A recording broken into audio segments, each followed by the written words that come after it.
Beringatlah sahabat-sahabat, kalau bila kita menjala, jangan pergi kena ikan ni. Ini adalah ikan ketang.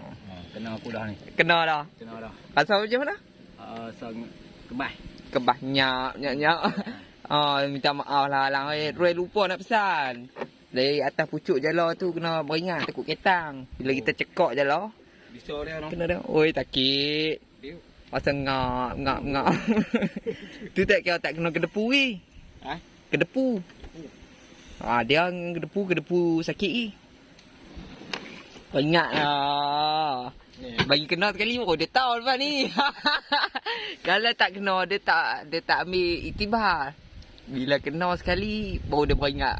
Dia bukan duri je dah. Dia tak ada. Tapi memang bisa ketang. Itu tengok macam kami datang kat koin. Tok ni. Tok dengar tu. Sakit tu. Lupa lah nak peringat kat kawan aku ni. Aduh, kesian kat dia.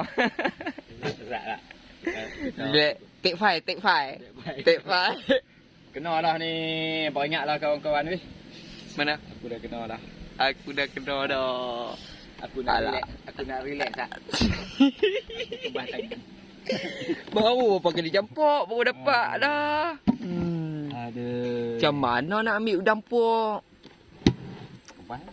Oi, memang lah. Macam kena kita duduk, macam kami tamkat kain ni, peti-peti ni kan.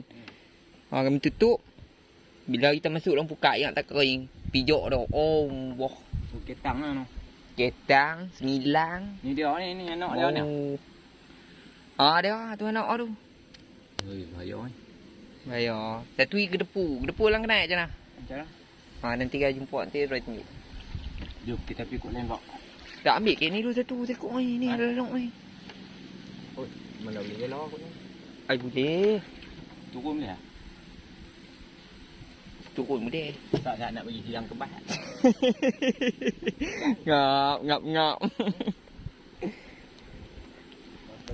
Kena.